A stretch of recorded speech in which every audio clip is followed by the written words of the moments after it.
Amel Benataya, artiste et commissaire d'exposition. Je travaille dans l'art depuis une vingtaine d'années déjà. C'est la première fois que je monte une exposition, un pavillon, et que je montre des artistes internationaux et nationaux en même temps.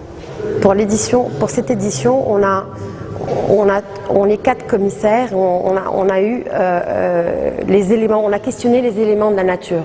On est parti sur l'essence même de l'humanité. Donc, Kol Wahda Fina, elle a eu son élément. Étant du signe du feu, étant de feu aussi, j'ai eu cette belle élément qui me ressemble, en fait, le plus civil des éléments. Et à partir de là, j'ai commencé à réfléchir sur les propositions que je pouvais donner par rapport au feu, sur ma manière de voir le feu aussi. Donc j'ai préféré travailler sur le feu intérieur de l'être humain. Ce qui nous habite, son ambivalence, ses limites, son antagonisme. Et à partir de là, je suis partie sur un lieu. Snejao aussi, c'est aussi les lieux, morts, c'est les lieux inhabités, c'est les lieux oubliés.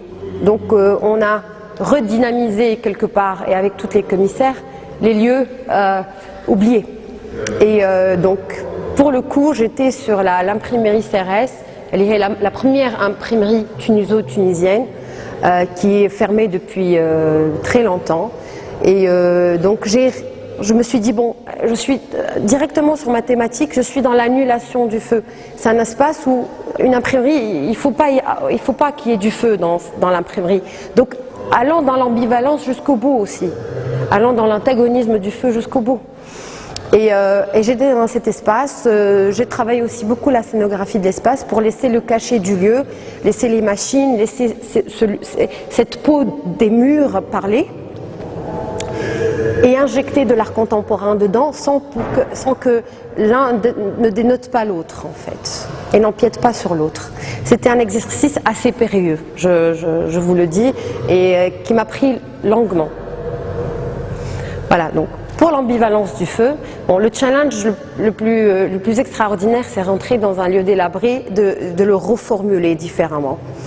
Les artistes aussi, les œuvres, la coopération et la synergie intéressante et enflammée entre guillemets de toutes ces belles âmes qui ont travaillé, collaboré ensemble, que ce soit des artistes connus, peu connus,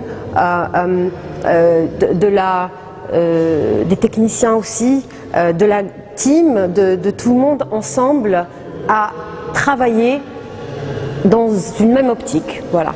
La robe idole de Sejnen, qui est l'œuvre de Sonia Khalil. La présence du feu est dans la communauté des femmes de Sejnen, qui sont une communauté de femmes que je regarde de manière de résistance. C'est des femmes, c'est toujours les femmes d'ailleurs, qui se sont entourées de leur savoir-faire dans le feu et qui l'ont chéri et transmis de génération en génération sans le perdre, même au jour d'aujourd'hui. Maintenant, nous sommes dans une ère assez difficile, où le changement est limite obligatoire, et ces femmes-là ont fait un acte de résistance. Donc ici on est devant l'œuvre de Zainab Sdira, qui est une artiste franco-algérienne qui nous a prêté son œuvre qui date de 2002. C'est ma mother tongue, la langue maternelle. Et c'est une pièce très intime et très intimiste parce qu'elle elle questionne pas mal de problématiques actuelles. Elle y a la transmission de la langue. Et elle traite aussi de l'immigration à travers la transmission de la langue. On a sur le premier écran la mère et la fille qui se parlent dans une langue. Dans le deuxième écran, on a la fille et sa fille qui parlent dans une autre langue. Et sur le troisième écran, on a la rupture du langage. Parce que mère et petite fille n'ont plus de langue commune, finalement. C'est une œuvre très touchante qui nous fait réfléchir et qui nous pose pas mal de questions sur le monde arabe en général. Parmi ma liste d'artistes, il y a aussi un jeune artiste qui s'appelle Younes Ben Slimane, qui expose pour la première fois. Il a travaillé sur l'immolation de 2011, et sur les corps combustibles d'une manière plus philosophique, à travers une œuvre très ironique. Il est architecte de formation, donc il a décidé de voir autrement l'immolation du corps. Pour lui, protester depuis 2011, c'est mettre de l'essence et s'immoler. Étant architecte, il a travaillé sur les normes, qui travaille sur les normes de sécurité. Il a décidé de travailler sur les normes d'insécurité. Je vous montre les normes d'insécurité en faisant un plan et toute une maquette de maisons qui sont très facilement inflammables. C'est-à-dire la personne qui en a marre d'être chez elle, qui a envie de protester, elle peut très facilement mettre le feu chez elle. Voilà. Les photographies de Mustapha Azerouel, marocain, oui, il traite de la lumière comme source de la conception de la photographie jusqu'au développement photographique qu'il fait lui-même. Donc nous avons All Candies derrière qui parle d'embrasement. C'est l'artiste Mahem Allouh qui a conçu cette pièce, qui est une grande artiste saoudienne. C'est une œuvre qui parle de l'embrasement du feu dans le monde arabe, à travers, en allant chercher des barils de pétrole et qui traite carrément de l'embrasement, du foyer de l'embrasement du monde arabe.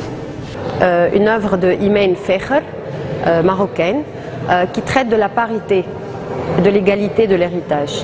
Donc l'artiste a traduit mathématiquement, avec des algorithmes, des parts d'héritage en prenant des cas de famille au Maroc.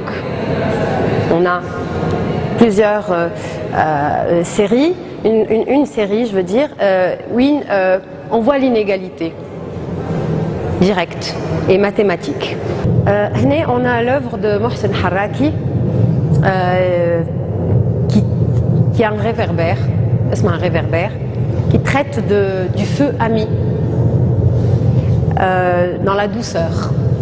En fait, l'artiste a questionné l'espace public et l'espace privé, l'espace intime.